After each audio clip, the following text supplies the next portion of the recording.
गर्जना करता सिंदूरिया सागर, सिंदूरिया सागर की गर्जना और लहराता तिरंगा जन मन के हृदय में मातृभूमि के प्रति अपार प्रेम, एक ऐसा नजारा था, एक ऐसा दृश्य था। और ये सिर्फ गुजरात में नहीं, हिंदुस्तान के कोने कोने में है।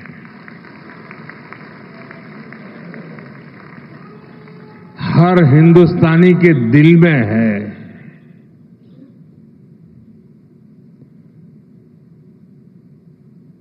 शरीर कितना ही स्वस्थ क्यों न हो, लेकिन अगर एक कांटा चुभता है तो पूरा शरीर परेशान रहता है। अब हमने तय कर लिया है उस कांटे को निकाल के रहेंगे।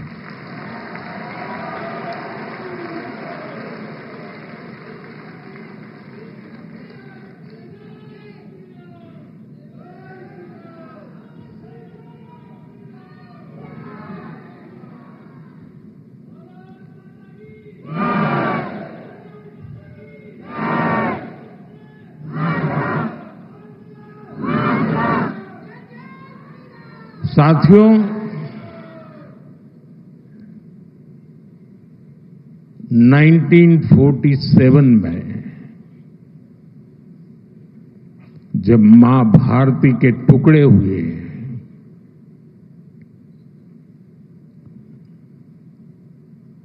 कटनी चाहिए थी तो जंजीरें,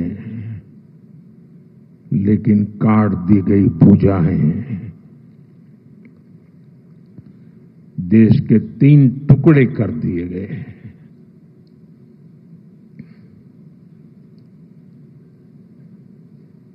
और उसी रात पहला आतंकवादी हमला कश्मीर की धरती पर हुआ।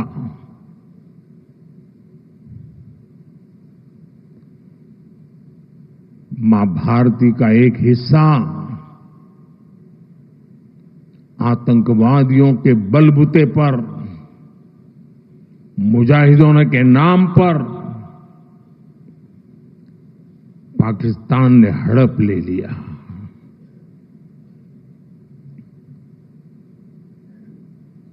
अगर उसी दिन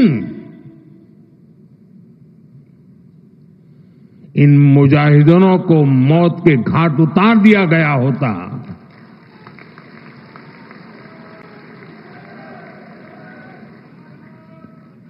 और सरदार पटेल की इच्छा थी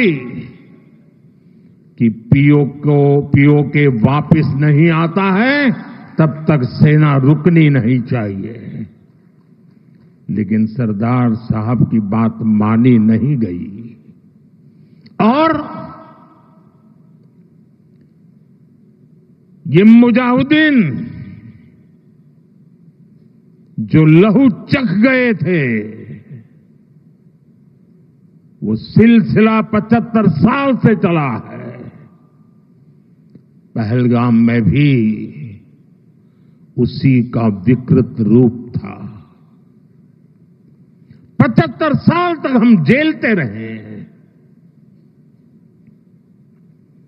और पाकिस्तान के साथ जब युद्ध का नौबत आई, तीनों बार भारत की सैन्य शक्ति ने पाकिस्तान को धूल चटा दी।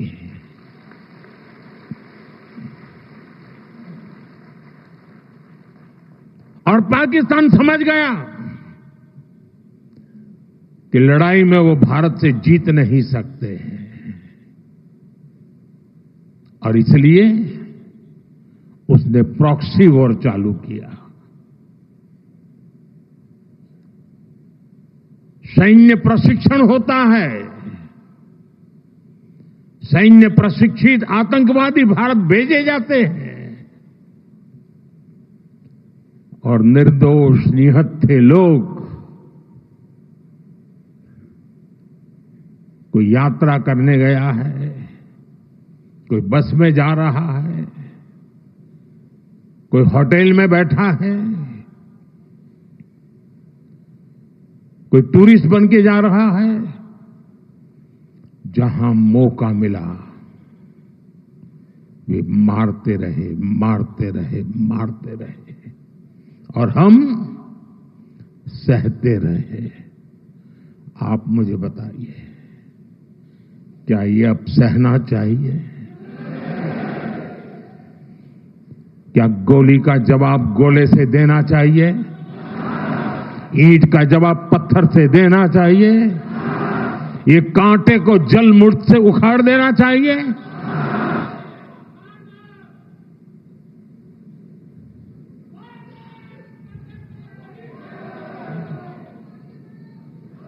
साथियों, ये देश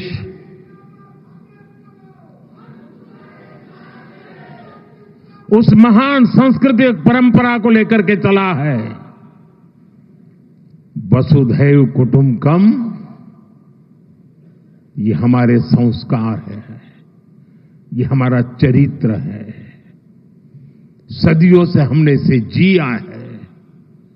हम पूरे विश्व को एक परिवार मानते हैं।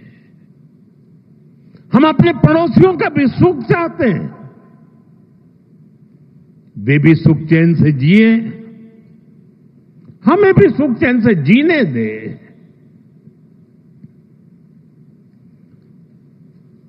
ये हमारा हजारों साल से चिंतन रहा है। लेकिन जब बार बार हमारे सामर्थ्य को ललकारा जाए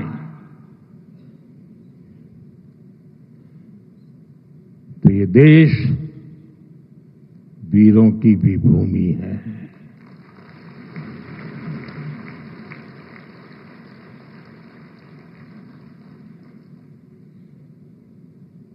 आज तक जिसे हमें प्रॉक्सी वॉर कहते थे,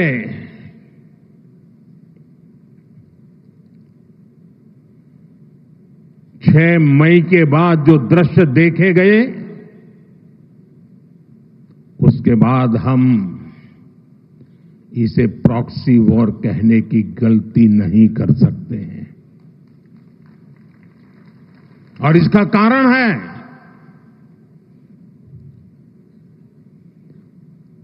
जब आतंकवाद के 9 ठिकाने तय करके 22 मिनट में, साथियों 22 मिनट में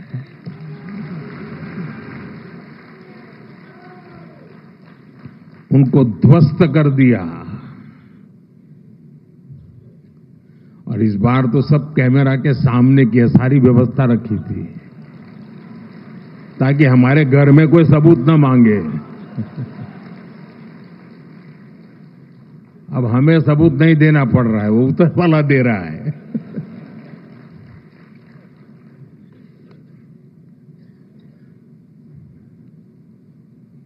और मैं इसलिए कहता हूं अब ये प्रॉक्सी वॉर नहीं कह सकते इसको, क्योंकि जो आतंकवादियों के जनाजे निकले 6 मई के बाद जिनका कत्ल हुआ, उस जनाजे को स्टेट ऑनर दिया गया पाकिस्तान में। उनके कॉफिन पे पाकिस्तान के झंडे लगाए गए, उनकी सेना ने उनको सैल्यूट दी। ये सिद्ध करता है कि आतंकवादी गतिविधि ये प्रॉक्सी वॉर नहीं है, ये आपकी सोची समझी युद्ध की रणनीति है। आप वॉर ही कर रहे हैं तो उसका जवाब भी वैसे ही मिलेगा।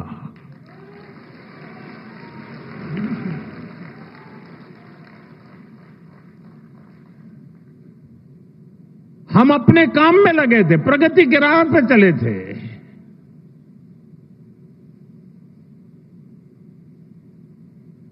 हम सबका भला चाहते हैं और मुसीबत में मदद भी करते हैं।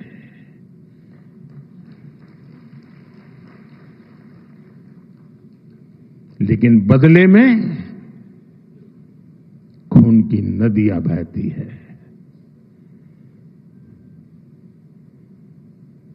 मैं नई पीढ़ी को कहना चाहता हूं,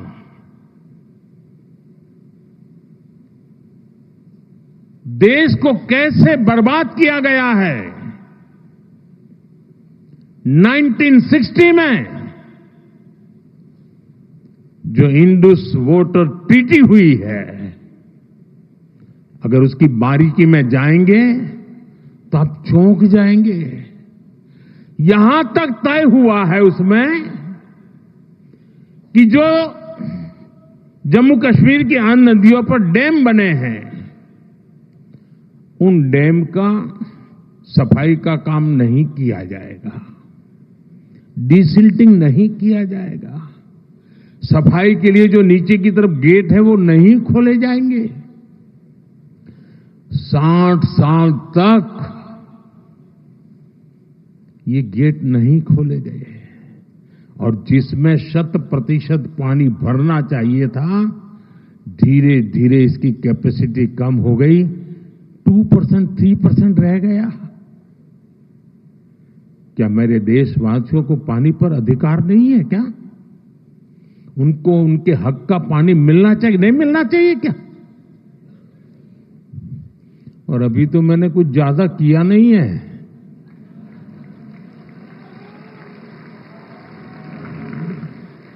अभी तो हमने कहा है कि हमने इसको एबेंस में रखा है, वहां पसीना छूट रहा है। और हमने डैम थोड़े खोल करके सफाई शुरू की। जो कूड़ा कचरा था वो निकाल रहे हैं। इतने से वहां फ्लड आ जाता है। साथियों, हम किसी से दुश्मनी नहीं चाहते हैं। हम सुख चैन की जिंदगी जीना चाहते हैं। हम प्रगति भी इसलिए करना चाहते हैं कि विश्व की भलाई में हम भी कुछ योगदान कर सके।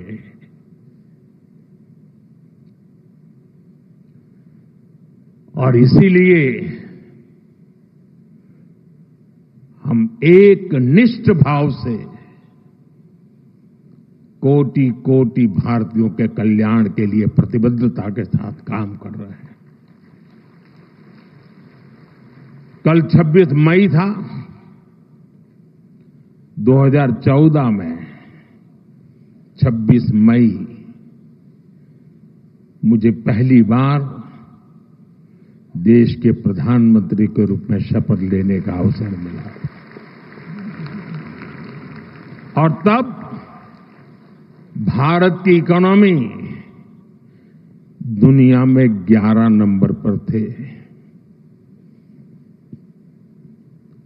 हमने कोरोना से लड़ाई लड़ी, हमने पड़ोसियों से भी मुसीबतें झेली, हमने प्राकृतिक आपदा भी झेली। इन सब के बावजूद भी इतने कम समय में हम 11 नंबर की इकोनॉमी से 4 नंबर की इकोनॉमी पहुंच गए।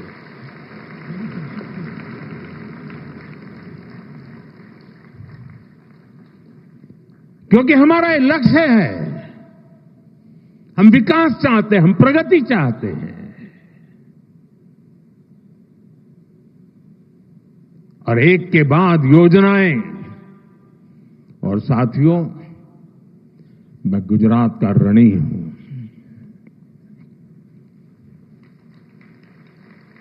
इस मिट्टी ने मुझे बड़ा किया है।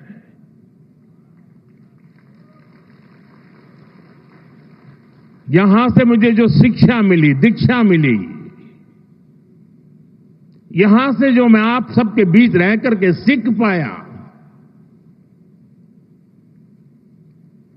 जो मंत्र आपने मुझे दिए,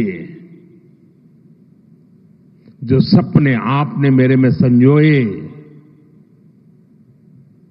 मैं उसे देशवासियों के काम आए इसके लिए कोशिश कर रहा हूं।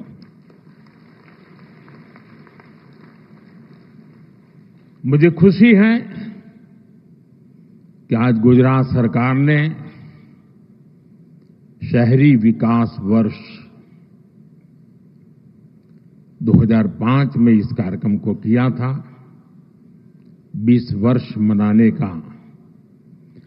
और मुझे खुशी इस बात की हुई कि 20 साल के शहरी विकास की यात्रा का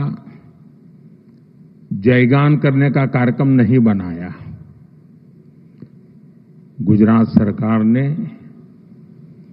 उन 20 वर्ष में से जो हमने पाया है, जो सीखा है, उसके आधार पर आने वाले शहरी विकास को नेक्स्ट जनरेशन के लिए उन्होंने उसका रोड मैप बनाया और आज वो रोड मैप गुजरात के लोगों के सामने रखा है।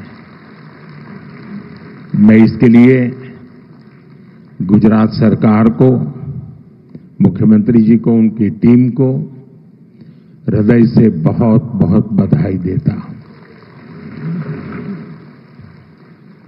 साथियों, हम आज दुनिया की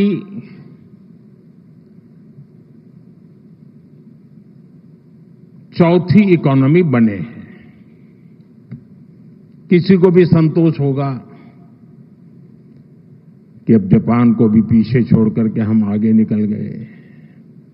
और मुझे याद है, हम जब 6 से 5 बने थे तब देश में और ही उमंग था, बड़ा उत्साह था, खास करके नौजवानों में। और उसका कारण यह था कि 250 साल तक जिन्होंने हम पर राज किया था ना, उस यूके को पीछे छोड़ करके हम 5 बने थे। लेकिन अब 4 बनने का आनंद जितना होना चाहिए उससे ज्यादा 3 कब बनोगे इसका दबाव बढ़ रहा है। अब देश इंतजार करने को तैयार नहीं है, और अगर कोई ने इंतजार करने के लिए कहा तो पीछे से नारा आता है, मोदी है तो मुमकिन है।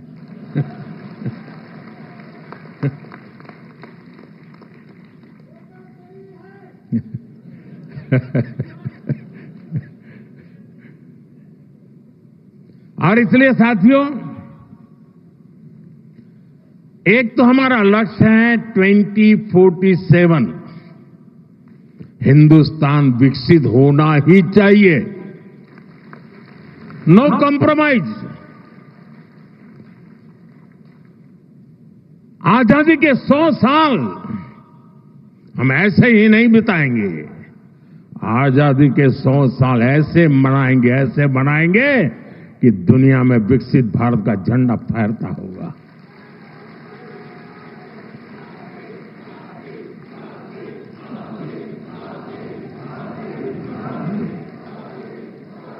आप कल्पना कीजिए, 1920, 25, 30, 40, 42 उस कालखंड में चाहे भगत सिंह हो, सुखदेव हो, राजगुरु हो, नेताजी सुभाष बाबू हो, वीर सावरकर हो, श्यामजी कृष्ण वर्मा हो, महात्मा गांधी हो, सरदार पटेल हो, इन सब ने जो भाव पैदा किया था और देश के जन मन में आजादी की ललक न होती, आजादी के लिए जीने मरने की प्रतिबद्धता न होती, आजादी के लिए सहन करने की इच्छा शक्ति न होती, तो शायद 1947 में आजादी नहीं मिलती। ये इसलिए मिली कि उस समय जो 25-30 करोड़ आबादी थी, वे बलिदान के लिए तैयार हो चुकी थी। अगर 25-30 करोड़ लोग संकल्पबद्ध होकर के 20 साल 25 साल के भीतर भीतर अंग्रेजों को यहां से निकाल सकते हैं, तो आने वाले 25 साल में 140 करोड़ लोग विकसित भारत बना भी सकते हैं दोस्तों।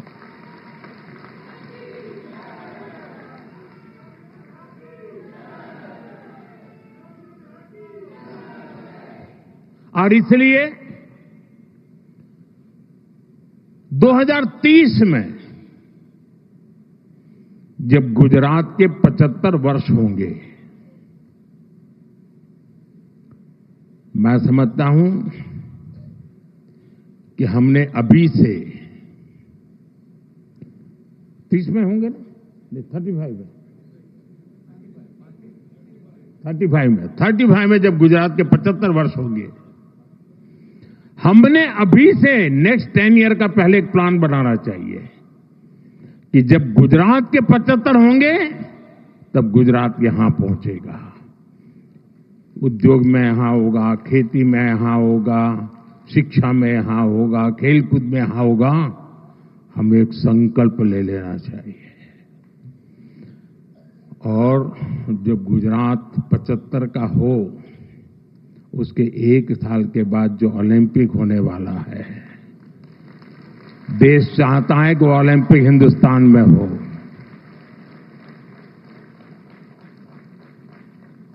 और इसलिए साथियों, जिस प्रकार से हमारा ये एक लक्ष्य है कि हम जब गुजरात के 75 साल हो जाए, और आप देखिए जब गुजरात बना उस समय के अखबार निकाल दीजिए, उस समय की चर्चाएं निकालिए। क्या चर्चाएं होती थी कि गुजरात महाराष्ट्र से अलग होके क्या करेगा, गुजरात के पास क्या है, समंदर है, खारा पाट है, इधर रेगिस्तान है, उधर पाकिस्तान है, क्या करेगा। गुजरात के पास कोई मिनरल्स नहीं, गुजरात कैसे प्रगति करेगा। ये ट्रेडर हैं सारे, इधर से माल लेते हैं, उधर बेचते हैं, बीच में दलाली से रोजी रोटी कमा करके गुजारा करते, क्या करेंगे। ऐसी चर्चा थी। वही गुजरात जिसके पास एक जमाने में नमक से ऊपर कुछ नहीं था, आज दुनिया को हीरे के लिए गुजरात जाना जाता है।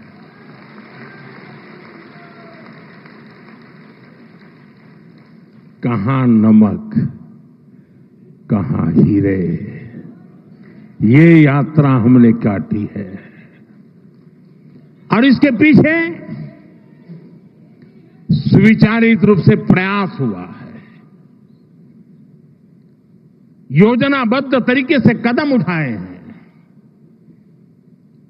हमारे यहां आमतौर पर गवर्नेंस के मॉडल की चर्चा होती है कि सरकार में साइलोज, ये सबसे बड़ा संकट है।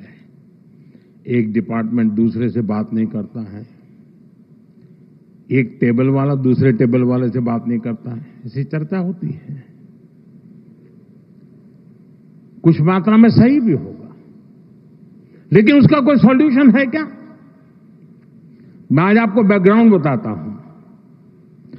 ये शहरी विकास वर्ष अकेला नहीं, हमने उस समय हर वर्ष को किसी न किसी एक विशेष काम के लिए डेडिकेट करते थे।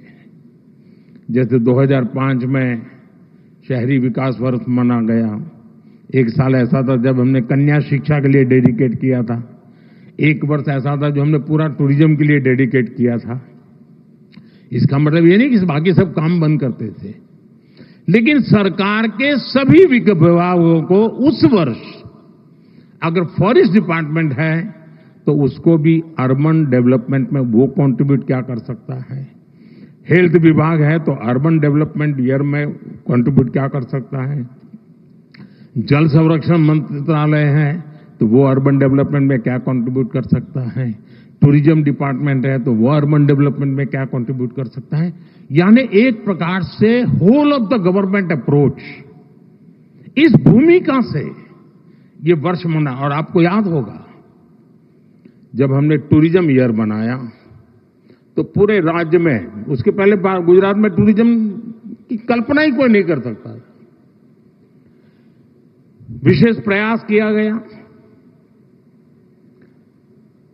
उसी समय एड कैंपेन चलाया, कुछ दिन को गुजारा गुजरात में,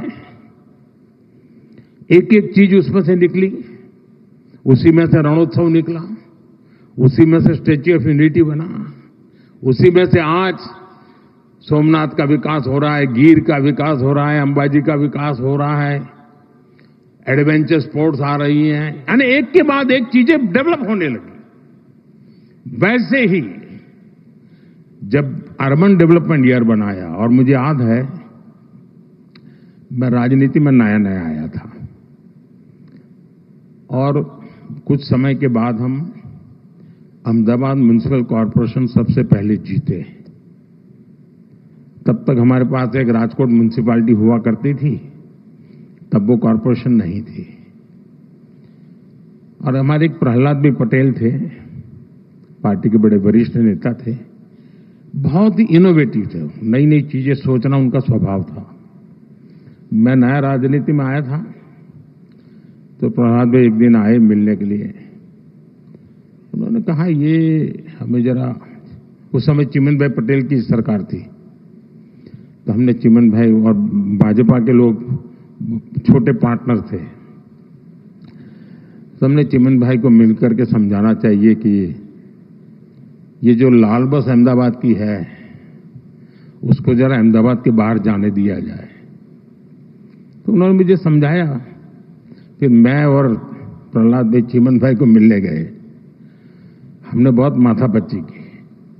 हमने कहा ये सोचने जैसा है कि ये लाल बस अहमदाबाद के बाहर गोरा, गुमा, लांभा, उधर नरोडा की तरफ आगे, देहगाम की तरफ, इधर कलोल की तरफ आगे, उधर साणंद की तरफ आगे, उसको जाने देना चाहिए, ट्रांसपोर्टेशन का विस्तार करना चाहिए। तो सरकार के जैसे सचिवों का स्वभाव रहता है, यहां बैठे हैं सारे, उस समय वाले तो रिटायर हो गए। एक बार एक कांग्रेसी नेता को पूछा गया था कि देश की समस्याओं का समाधान करना है तो 2 वाक्य में बताइए। कांग्रेस के एक नेता ने जवाब दिया था, वो मुझे आज भी अच्छा लगता है, ये कोई 40 साल पहले की बात है। उन्होंने कहा देश में 2 चीजें होनी चाहिए, एक पॉलिटिशियंस ना कहना सीखे और ब्यूरोक्रेट हाँ कहना सीखे। तो बोले सारी समझ होगा, पॉलिटिशियन किसी को ढा नहीं कहता और ब्यूरोक्रेट किसी को हाँ नहीं कहता। तो उस समय चिमन भाई के पास गए तो उन्होंने पूछा सबसे, हम दोबारा गए, तीसरी बार गए, नहीं एसटी को नुकसान हो जाएगा, एसटी को कमाई बंद हो जाएगी, एसटी बंद पड़ जाएगी, एसटी घाटे में चल रही है, लाल बस वहां नहीं भेज सकते, मगर बहुत दिन चला, 3-4 महीने तक हमारी माथापच्ची चली। खैर हमारा दबाव इतना था कि आखिर लाल बस को लांबा, गोरा, गुमा ऐसा एक्सटेंशन मिला। उसका परिणाम है कि अहमदाबाद का विस्तार तेजी से उधर साणंद की तरफ हुआ, इधर देहगाम की तरफ हुआ, उधर कलोल की तरफ हुआ, उधर अहमदाबाद की तरफ हुआ। तो अहमदाबाद पर जो प्रेशर एकदम तेजी से बढ़ने वाला था, उसमें तेजी जाए, बच गए। छोटी सी बात थी। तब जाकर के, मैं तो उस समय राजनीति में नया था, मुझे कोई ज्यादा इन चीजों को मैं जानता भी नहीं था, लेकिन तब समझ में आता था कि हम तत्कालीन लाभ से ऊपर उठ करके सचमुच में राज्य की और राज्य के लोगों की भलाई के लिए हिम्मत के साथ, लंबी सोच के साथ चलेंगे तो बहुत लाभ होगा। और मुझे याद है जब अर्बन डेवलपमेंट ईयर मनाया तो पहला काम आया, ये एंक्रोचमेंट हटाने का। अब जब एंक्रोचमेंट हटाने की बात आती है तो सबसे पहले रुकावट बनता है पॉलिटिकल आदमी, किसी भी दल का वो आके खड़ा हो जाता है, क्योंकि उसका लगता है मेरे वोटर है, तुम तोड़ रहे हो। और अफसर लोग भी बड़े चतुर होते हैं, जब उनको कहते हैं कि ये सब तोड़ना है तो पहले जाकर को हनुमान जी का मंदिर तोड़ते हैं। तो ऐसा तूफान खड़ा हो जाता है कि कोई भी पॉलिटिशियन डर जाता है, उसको लगता है ये हनुमान जी का मंदिर तोड़ दिया। वाहो, हमने बड़ी हिम्मत दिखाई। उस समय हमारे IK शायद अर्बन मिनिस्टर थे, और उसका परिणाम ये आया कि रास्ते चौड़े होने लगे, तो जिसका 2 फुट 4 फुट कटता था वो चिल्लाता था, लेकिन पूरा शहर खुश हो जाता था। इसमें एक स्थिति ऐसी बनी, बड़ी इंटरेस्टिंग है। अब मैंने तो 2005 अर्बन डेवलपमेंट ईयर घोषित कर दिया, उसके लिए कोई 80-90 पॉइंट निकाले थे, बड़े इंटरेस्टिंग पॉइंट है। तो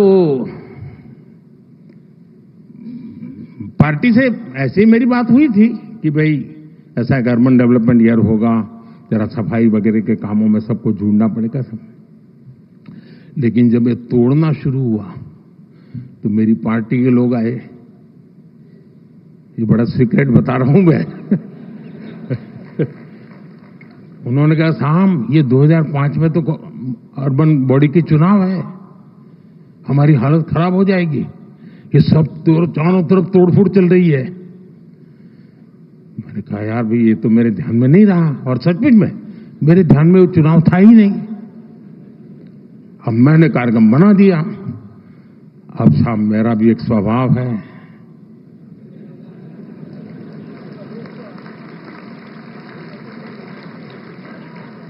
हम तो बचपन से पढ़ते आए हैं, डगलू भरू के ना हटबू। तो मैंने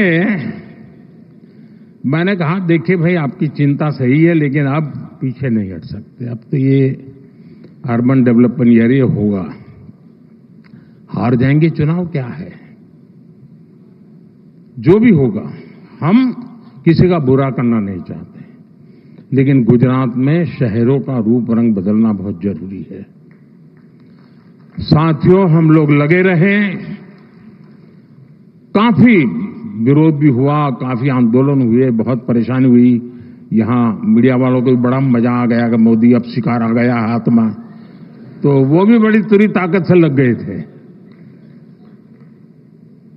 और उसके बाद जब चुनाव हुआ, देखिए मैं राजनेताओं को कहता हूं, मैं देश भर के राजनेता मुझे सुनते हैं तो देखना कहना था, अगर आपने सदनिष्ठा से ईमानदारी से लोगों की भलाई के लिए निर्णय करते हैं, तत्कालीन भले बुरा लगे लोग साथ चलते हैं। और उस समय जो चुनाव हुआ 90% विक्ट्री बीजेपी की हुई थी, 90%।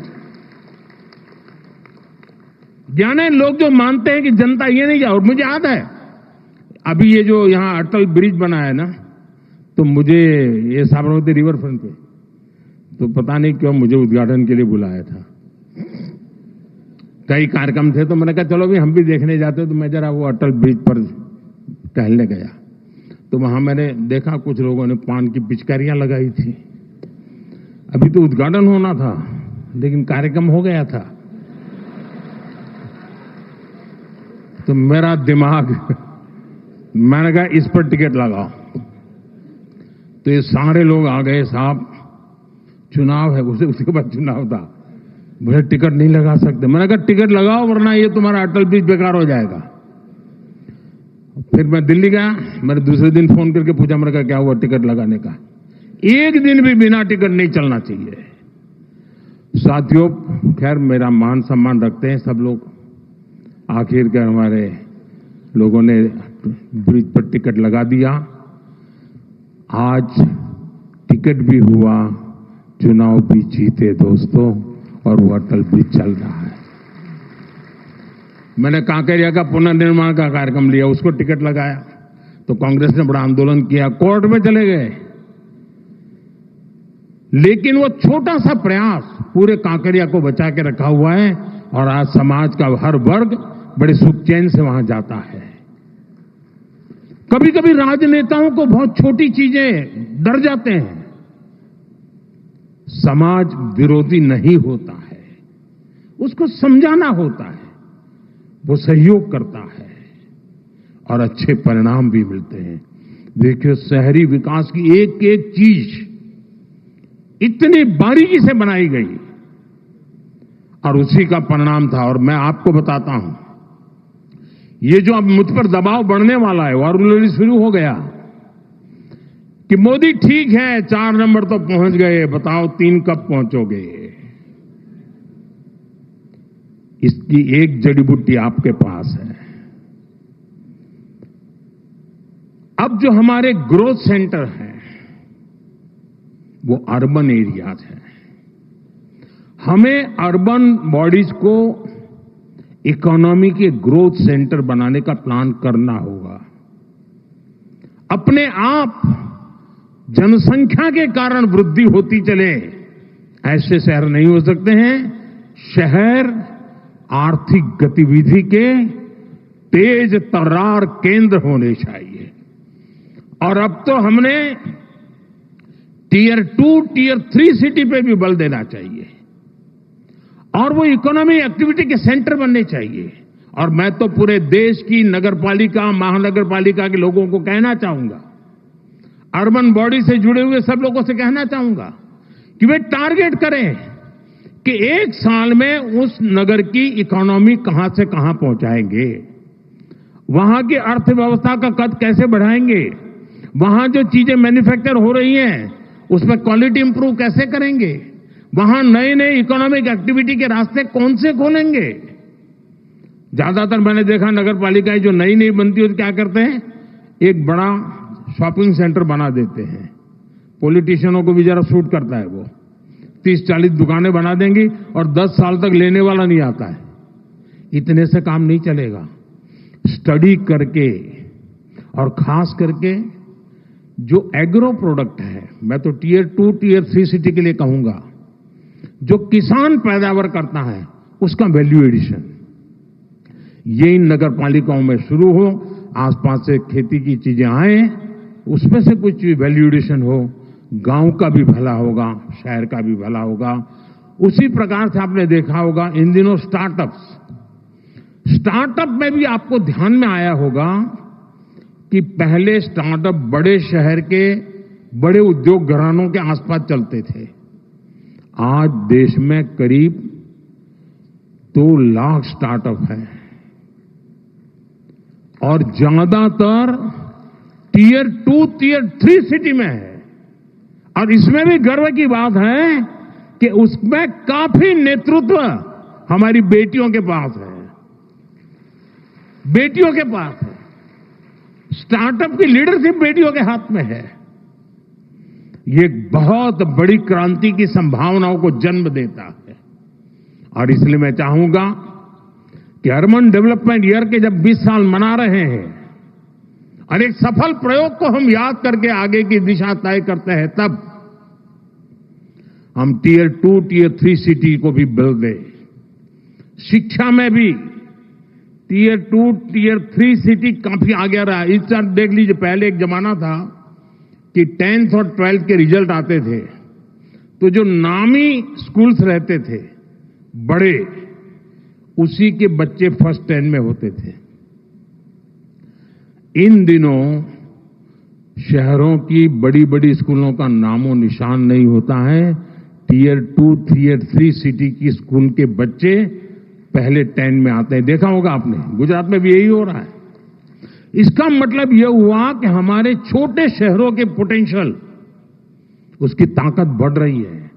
खेल का देखिए, पहले क्रिकेट देखिए आप, क्रिकेट तो हिंदुस्तान में हर गली मोहल्ले में खेला जाता है, लेकिन बड़े शहर के बड़े रहीशी परिवारों से ही खेलकूद क्रिकेट अटका हुआ था। आज सारे खिलाड़ी में से आधे से ज्यादा खिलाड़ी टियर 2, टियर 3 सिटी गांव के बच्चे हैं जो खेल में इंटरनेशनल खेल खेल करके कमाल करते हैं। यानी हम समझे कि हमारे शहरों में बहुत पोटेंशियल है। और जैसा मनोहर जी ने भी कहा और यहां वीडियो में भी दिखाया गया ये हमारे लिए बहुत बड़ी अपॉर्चुनिटी है जी। 4 में से 3 नंबर की इकोनॉमी के पहुंचने के लिए हम हिंदुस्तान के शहरों की अर्थव्यवस्था पर अगर फोकस करेंगे तो हम बहुत तेजी से वहां भी पहुंच पाएंगे। साथियों, ये गवर्नेंस का एक मॉडल है। दुर्भाग्य से हमारे देश में एक ऐसे इकोसिस्टम ने जमीनों में अपनी जड़ें ऐसी जमाई हुई है कि इस भारत के सामर्थ्य को हमेशा नीचा दिखाने में लगी है। वैचारिक विरोध के कारण व्यवस्थाओं के विकास का अस्वीकार करने का उनका स्वभाव बन गया है। व्यक्ति के प्रति पसंद नापसंद के कारण उसके द्वारा की गई हर काम को बुरा बता देना एक फैशन का तरीका चल पड़ा है और उसके कारण देश की अच्छी चीजों का नुकसान हुआ है। ये गवर्नेंस का एक मॉडल है। अब आप देखिए, हमने शहरी विकास पर तो बल दिया, लेकिन वैसा ही जब मुझे आपने दिल्ली भेजा तो हमने एस्पिरेशनल डिस्ट्रिक्ट, एस्पिरेशनल ब्लॉक के विचार किया कि हर राज्य में एकाध जिला, एकाध तहसील ऐसी होती हैं जो इतना पीछे होता है कि वो स्टेट की सारी एवरेज को पीछे खींच ले जाता है। आप जंप लगा ही नहीं सकते, वो बेड़ियों की तरह होता है। मैंने कहा पहले इन बेड़ियों को तोड़ना है और देश में 100 के करीब एस्पिरेशनल डिस्ट्रिक्ट उनको आइडेंटिफाई किया गया। एक 40 पैरामीटर से देखा गया कि यहां क्या जरूरत है। अब 500 ब्लॉक्स आइडेंटिफाई किए हैं। Whole of the government approach के साथ फोकस किया गया, यंग अफसरों को लगाया गया, फुल टेन्योर के साथ काम करे ऐसा लगाया। आज दुनिया के लिए एक मॉडल बन चुका है और जो डेवलपिंग कंट्रीज हैं उनको भी लग रहा है कि हमारे यहां विकास के इस मॉडल की ओर हमें चलना चाहिए। हमारा एकेडमिक वर्ल्ड भारत के इन प्रयास और सफल प्रयासों के विषय में सोचे और जब एकेडमिक वर्ल्ड इस पर सोचता है तो दुनिया के लिए भी वो एक अनुकरणीय उदाहरण के रूप में काम आता है। साथियों, आने वाले दिनों में टूरिज्म पर हमें बल देना चाहिए। गुजरात ने कमाल करके दिया है जी। कोई सोच सकता है कच्छ के रेगिस्तान में जहां कोई जाने का नाम नहीं लेता था, वहां आज जाने के लिए बुकिंग नहीं मिलता है, बुकिंग नहीं मिलता है। चीजों को बदला जा सकता है। दुनिया का सबसे बड़ा ऊंचा स्टैच्यू, ये अपने आप में अद्भुत है। मुझे बताया गया कि बड़नगर में जो म्यूजियम बना है, कल मुझे एक यूके के एक सज्जन मिले थे, उन्होंने कहा कि मैं बड़नगर का म्यूजियम देखने गया। ये इंटरनेशनल लेवल में इतने ग्लोबल स्टैंडर्ड का वो म्यूजियम बना है और भारत में काशी जैसे बहुत कम जगह हैं कि जो अविनाशी हैं, जो कभी भी मृतप्राय नहीं हुए, जहां हर पल जीवन रहा है, उसमें एक बड़नगर है जिसमें 2800 साल तक के सबूत मिले। अभी हमारा काम है कि वो इंटरनेशनल टूरिस्ट मैप पर कैसे आए। हमारा लोथल, जहां हम एक म्यूजियम बना रहे हैं, मैरीटाइम म्यूजियम, 5000 साल पहले मैरीटाइम में दुनिया में हमारा डंका बजता था। धीरे धीरे हम भूल गए। लोथल उसका जीता जागता उदाहरण है। लोथल में दुनिया का सबसे बड़ा मैरीटाइम म्यूजियम बन रहा है। आप कल्पना कर सकते हैं कि इन चीजों का कितना लाभ होने वाला है। और इसलिए मैं कहता हूं, 2005 का हुए समय था जब पहली बार गिफ्ट सिटी के आइडिया को कंसीव किया गया और मुझे याद है शायद हमने इसका लॉन्चिंग टागोर हॉल में किया था। तो उसके बड़े बड़े जो हमारे मन में डिजाइन थी उसके चित्र लगाए थे। तो मेरे अपने ही लोग पूछ रहे थे, ये होगा? इतने बड़े बिल्डिंग टावर बनेंगे? मुझे बराबर याद है। यानी जब मैं उसका मैप वगैरह और उसका प्रेजेंटेशन दिखाता था केंद्र के कुछ नेताओं को, तो वो भी मुझे कह रहे थे, कह रहे भारत जैसे देश में क्या कर रहे हो तुम। मैं सुनता था। आज वो गिफ्ट सिटी, हिंदुस्तान का हर राज्य कह रहा है कि हमारे यहां भी एक गिफ्ट सिटी होना चाहिए। साथियों, एक बार कल्पना को करते हुए उसको जमीन पर, धरातल पर उतारने का अगर हम प्रयास करें तो कितने बड़े अच्छे परिणाम मिल सकते हैं, ये हम भली भांति देख रहे हैं।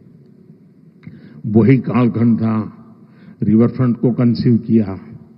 वही कालखंड था जब दुनिया का सबसे बड़ा स्टेडियम बनाने का सपना देखा, पूरा किया। वही कालखंड था दुनिया का सबसे ऊंचा स्टैच्यू बनाने के लिए सोचा, पूरा किया। भाइयों बहनों, एक बार हम मान के चले, हमारे देश में पोटेंशियल बहुत है, बहुत सामर्थ्य है। साथियों, मुझे पता नहीं क्यों निराशा जैसी चीज मेरे मन में आती ही नहीं है।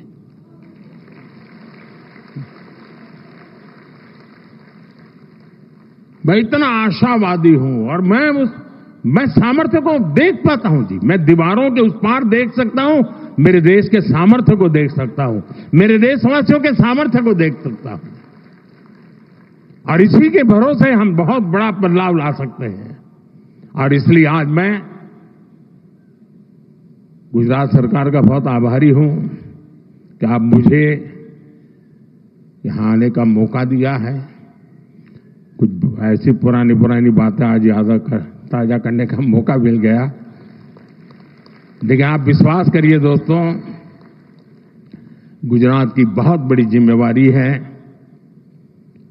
हम देने वाले लोग हैं, हमें देश को हमेशा देना चाहिए, और हम इतनी ऊंचाई पर गुजरात ले जाएं, इतनी ऊंचाई पर ले जाएं कि देशवासियों के लिए गुजरात काम आना चाहिए। दोस्तों, इस महान परंपरा को हमें आगे बढ़ाना चाहिए। मुझे विश्वास है गुजरात एक नए सामर्थ्य के साथ, अनेकविध नई कल्पनाओं के साथ, अनेकविध नए इनिशिएटिव के साथ आगे बढ़ेगा। मुझे मालूम है मेरा भाषण शायद कितना लंबा हो गया होगा, पता नहीं क्या हुआ, लेकिन कल मीडिया में 2-3 चीजें आएगी, वो भी मैं बता देता हूं। मोदी ने अफसरों को डांटा मोदी ने अफसरों की धुलाई की, वगैरह वगैरह वगैरह। खैर वो तो कभी कभी चटनी होती है ना, इतना ही समझ लेना चाहिए। लेकिन जो बाकी बातें मैंने याद की है उसको याद करके जाइए। और ये सिंदूर या मिजाज,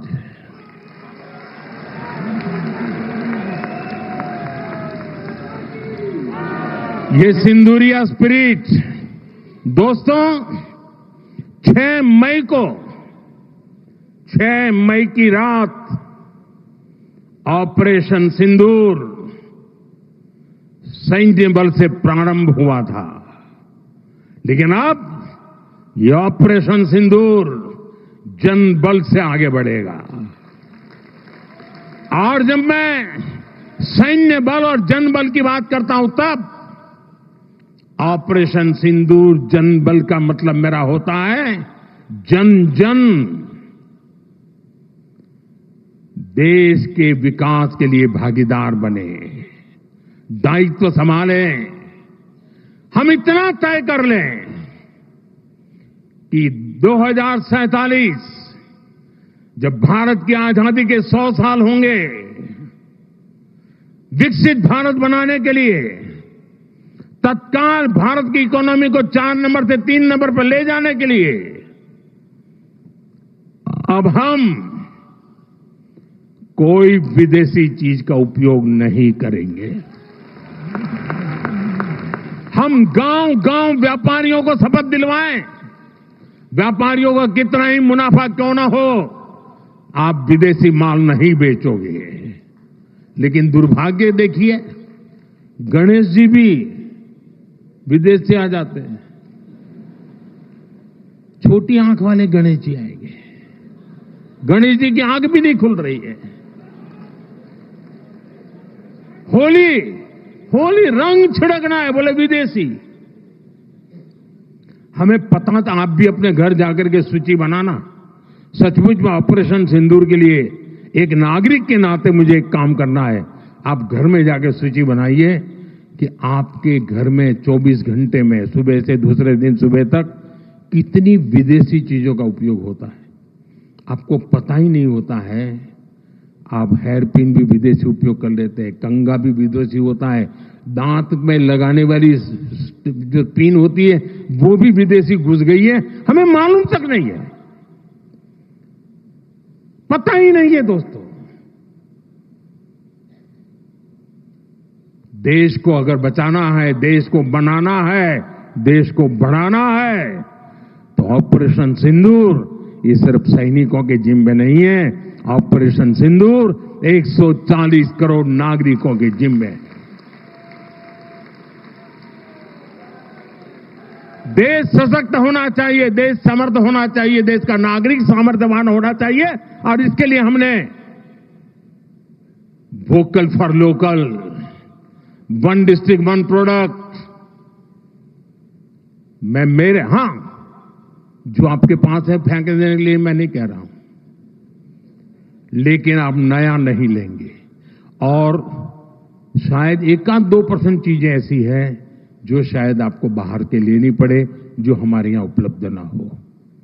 बाकी आज हिंदुस्तान में ऐसा कुछ नहीं। आपने देखा होगा, आज से पहले 25 साल 30 साल पहले विदेश से कोई आता था तो लोग लिस्ट भेजते थे, ये ले आना, ये ले आना। आज विदेश से आते हैं, वो पूछते हैं कि कुछ लाना है, तो यहां वाले के नहीं, यहां सब है, मत लाओ, सब कुछ है। हमें अपनी ब्रांड पे गर्व होना चाहिए, मेड इन इंडिया पर गर्व होना चाहिए। ऑपरेशन सिंदूर सैन्य बल से नहीं, जनबल से जीतना है दोस्तों। और जनबल आता है मातृभूमि की मिट्टी में पैदा हुई हर पैदावार से आता है। इस मिट्टी की जिसमें सुगंध हो, इस देश के नागरिक के पसीने की जिसमें सुगंध हो, उन चीजों का मैं इस्तेमाल करूंगा। अगर मैं ऑपरेशन सिंदूर को जन जन तक, घर घर तक लेके जाता हूं, आप देखिए हिंदुस्तान को 2047 के पहले विकसित राष्ट्र बना के रहेंगे और अपनी आंखों के सामने देख के जाएंगे। दोस्तों, इसी एक अपेक्षा के साथ मेरे साथ पूरी ताकत से बोलिए, भारत माता की, भारत माता की, भारत माता की। जरा तिरंगे ऊपर लहराने चाहिए। भारत माता की जय, भारत माता की जय, भारत माता की जय। वंदे वंदे वंदे वंदे वंदे वंदे वंदे वंदे वंदे वंदे वंदे वंदे। धन्यवाद जी।